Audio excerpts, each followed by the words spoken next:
Welcome to our channel. Now we will discuss the concept of register transfer. In the last session, we discussed register transfer language. What is mean by register transfer language? Simply, it is a symbolic notation used to represent the data that is transferred between the registers, the operation that are performed in the registers, everything is represented in a symbolic notation. Now, those type of representations are implemented by using this concept. So here what are the things we are mainly discussed?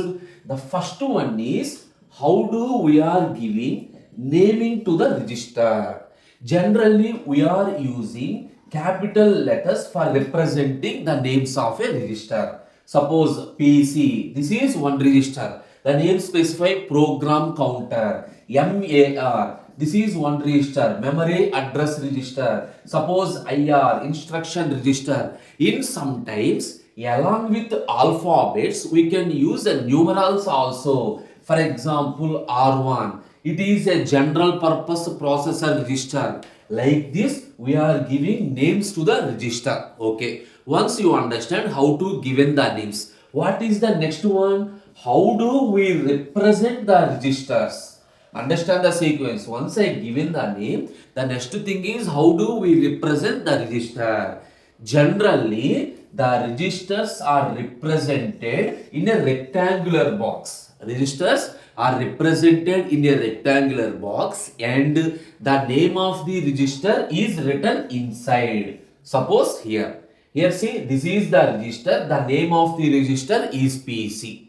Okay. Now if you want to showing the individual bits of a register, suppose we are representing like this.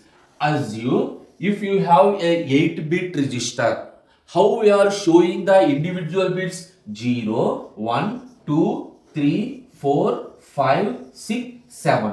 Like this we are showing the individual bits of a register. And what is the size of the register? How can you identify? Suppose this is the register. How many bits are there in the register?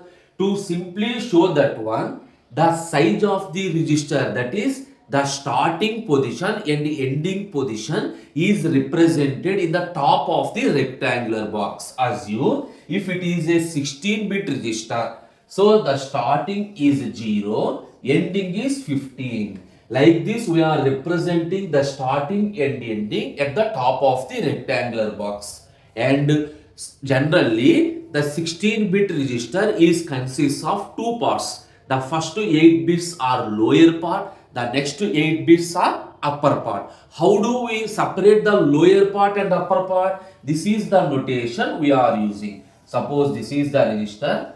Assume this is the half. This is from 0 to 7 and 8 to 15. This is 1 byte. PC of L. That means the register name is the program counter. L specify lower byte. PC of H.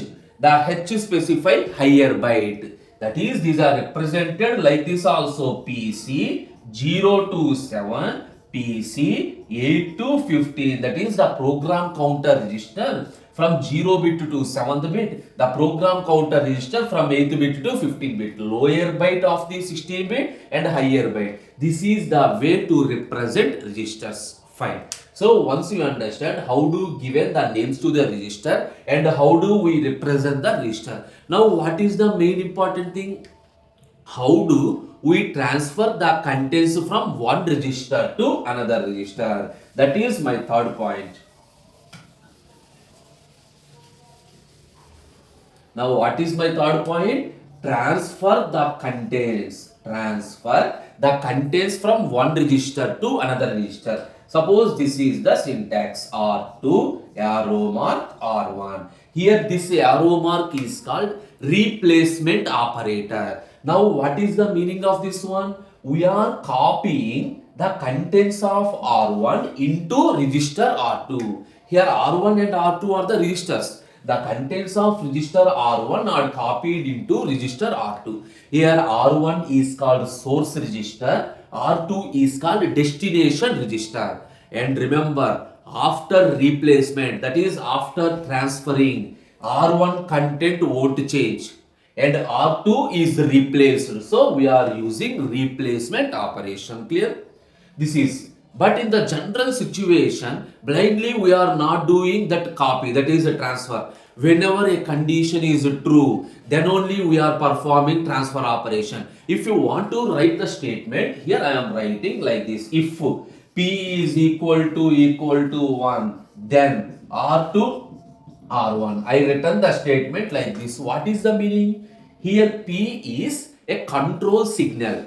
Generally, which operation is to be performed? That is defined by control unit. Whenever the control unit generates the control signal, then only the operation is performed. Here I assumed P is a control signal. Suppose if the P value is equal to 1, that means the control signal is activated, then only the transfer is performed. So to avoid such lengthy description, we are using a control function. That is, a control function is a binary representation. Here I represented like this: P colon R2 to R1. Here this is. Here P is a control function. The value is either 1 or 0. Here this colon, what this specifies?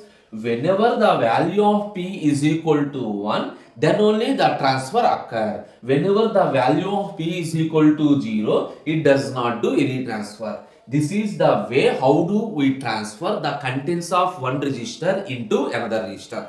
Now, the most important thing, whenever we are doing any operation, means internally we have some hardware implementation. For any transfer, for any operation, we have some hardware implementation. Now, how the hardware? We are copy from R1 to R2. Now, this is the diagram. R1, this is R2. Clear? How many number of bits? For example, the register R1 contains n inputs. So the R1 n inputs are connected to, that is, the output of R1 is connected to n inputs of R2.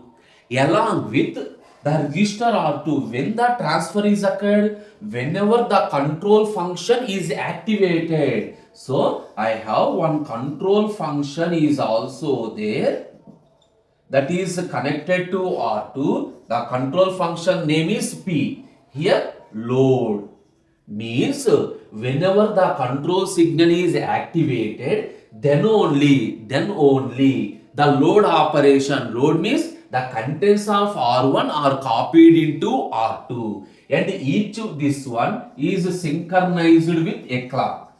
That means the operation is performed in a single clock pulse. Okay, now the same thing is represented in timing diagram.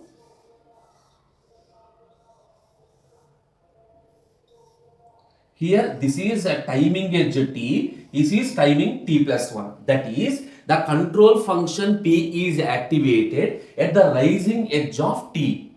Now it is loaded at the next to positive edge, that is at T plus 1. Suppose, see, here the transfer is occurred. Whenever it is activated at rising edge T, at the rising edge T plus 1, the load operation is performed. Means the n inputs from register R1 are copied into register R2. And after that, P must to be deactivated. That is P must to be 0. If not equal to 0 means the transfer occur on each and every clock pulse. Remember the thing, whenever you want to do some transfer and activate the control function, once the transfer is completed, you need to deactivate. Otherwise, each and every clock pulse, the transfer takes place. This is how the transfer is happened. Finally, what are the basic symbols that are used?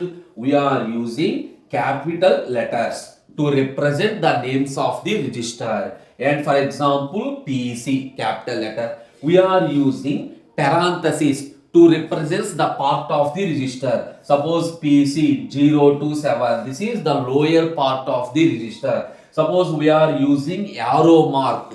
So arrow mark, you know that one, for transfer from. And we are using comma also. What is the comma? Separation. That is, if you want to do separation of more than one operation at the same time. For example, T colon R2 R1 comma R1 to R2. What is the meaning of this one? at the same clock pulse, we are copy the contents of R1 to R2 and R2 to R1. That is simply, this is an exchange operation. If you want to exchange the contents of two register, this happened at the same time in the same clock pulse. We are using comma. This is the concept of register transfer. Thank you.